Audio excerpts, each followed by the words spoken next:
Mike Sieracki is a program director of biological oceanography at NSF. He was also, for 22 years, a senior scientist at Bigelow Laboratory, and as a senior scientist, he configured on board of Tara the flow cam. It gave us beautiful pictures of protists, of phytoplankton, microplankton. Now he will speak about the scope of NSF in this program. This is really exciting. Some of you may not know, like, a little bit of my background, but I got invited to participate with Tara while I was a researcher at Bigelow Laboratory, and bringing flow cam and single-cell genomics technology to the Tara expedition. And Columbon invited me after a meeting in Nice, or a presentation I made, but I didn't know anything about Tara at that point, and started reading a little bit about it, and like many of you, I was just drawn into it by the vision that the scientists, how Eric had described, how this vision just came about organically, and I was just one of the people swept up in it, like many of you were, I guess. It seems like a dream now. After I started with Tara, I made a career move over to the National Science Foundation and started working there as a program director in biological oceanography program. They gave me some amount of my time I could continue research, so I was able to continue working with Tara on a smaller scale than what I had hoped, and I was also working within the biological oceanography field at NSF. So they've asked me to give a perspective from National Science Foundation, and I have to start with a disclaimer in that, like, I can't speak for National Science Foundation policy. I'm going to be speaking as a program officer there with a knowledge about Tara and a little bit about where, I know there's a lot of interest in where do we go next with this, and how is funding going to work, and how are we going to attract more scientists. So I'll tell you a little bit about what I see Tara, how it might interact with National Science Foundation, a little bit about what's happening at the National Science Foundation in the US related to that. The genomic sequencing of samples from Tara gives us a great snapshot of the full diversity of plankton, and the power of it is that the same methodology was used across a whole global set of samples. That's really, really unusual and very important. It will provide some kind of a baseline. We don't know how robust our methods are now that will persist into the future. Will we find artifacts? Will we find problems with the data? But we suspect, everything we know is that this data will be very, very valuable for at least the next 10 years, and maybe beyond that. The interest is, of course, describing the community of plankton in the ocean, in a changing ocean with changing climate. How are these organisms going to respond to changes in temperature, stratification, pH, oxygen levels, all these things we know about. So this data set will form a great baseline for that. Our view of the true ecology on Earth is really biased. It's biased by the fact that we are terrestrial organisms. We live in a two-dimensional world flat on land. And we are biased. We are attracted to things that are our size, or things that we can hold in our hand. So the idea of plankton, if you were looking at life on Earth objectively, everyone would be studying plankton, right? I mean, that is where life on Earth is. But it's not, and I say this because this is why Tara can make such a great advance so quickly. These are very abstract things. They're microscopic. They're in some ocean. They're in a three-dimensional world where viscosity dominates over gravity and momentum. It's a world of different physics. It's where life began, and this huge diversity has lived there for billions of years and co-evolved. These communities have co-evolved and lived with each other for billions of years through many evolutionary cycles and many climate changes. So life on Earth really is essentially there, and we have to learn from that.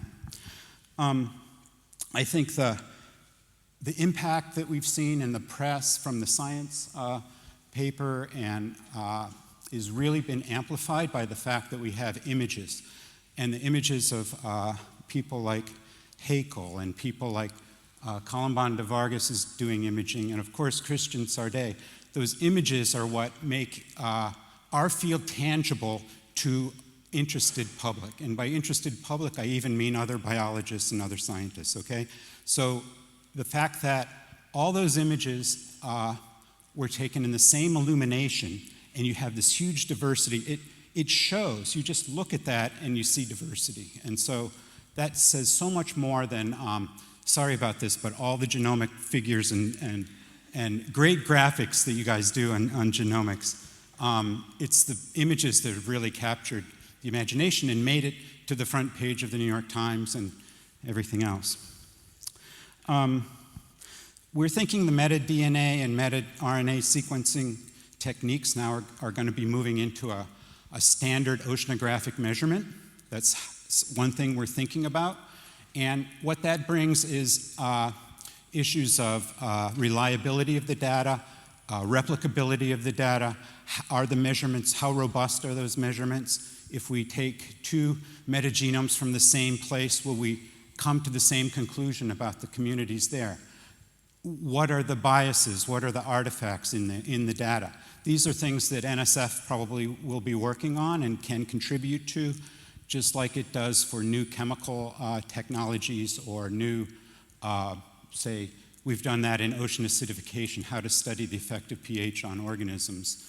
People didn't know how to change the pH in seawater. It's very complicated. So NSF has contributed to measurement, fundamental measurement issues. And if this becomes mainstream, that'll be important.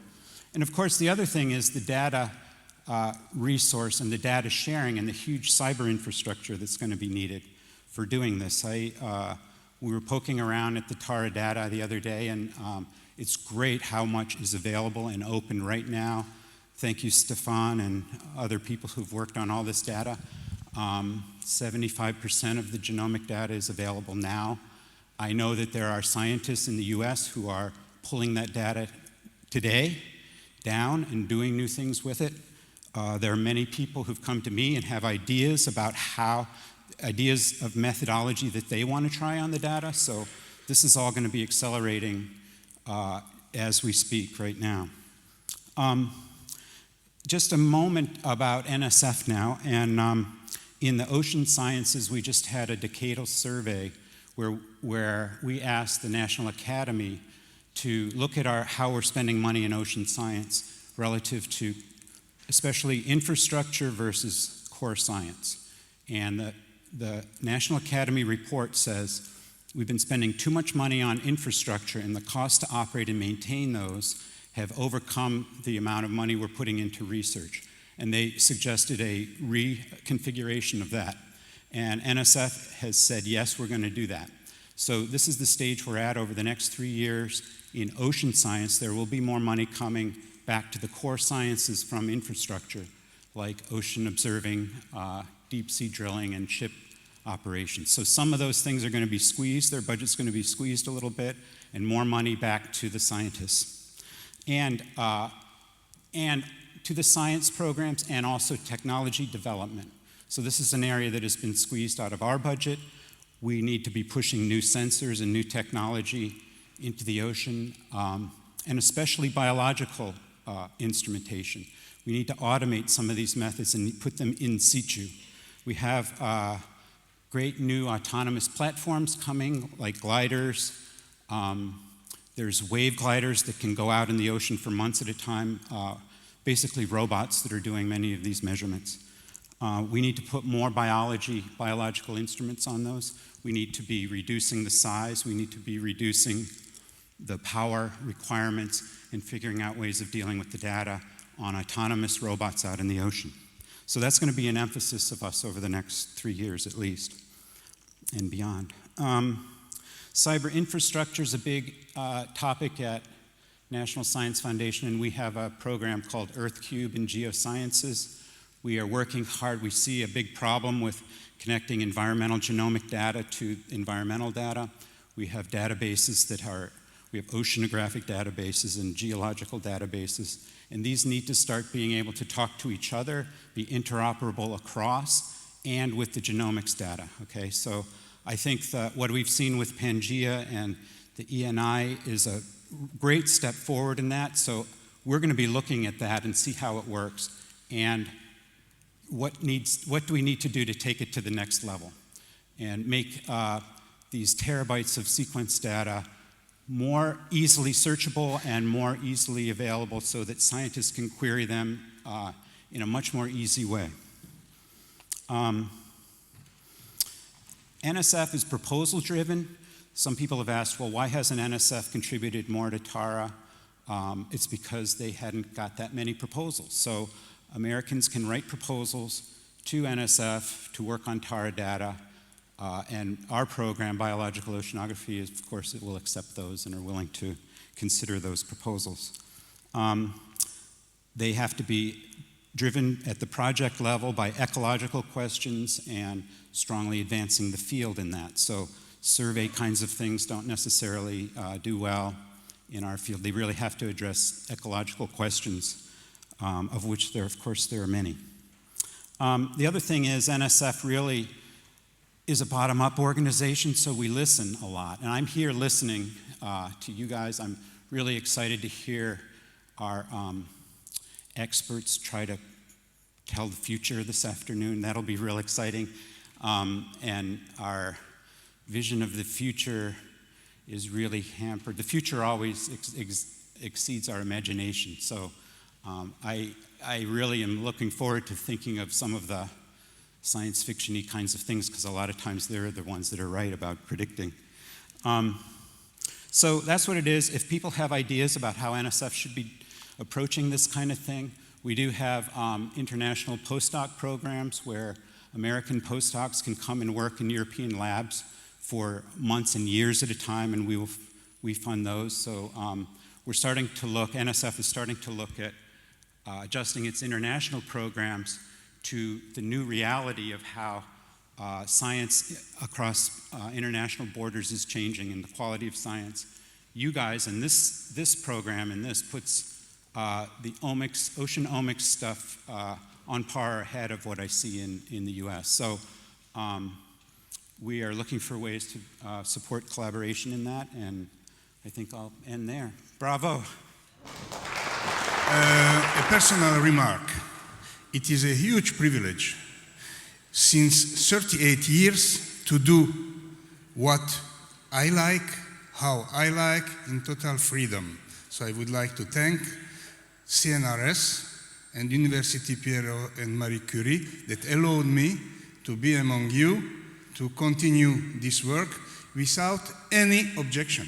Thank you to them.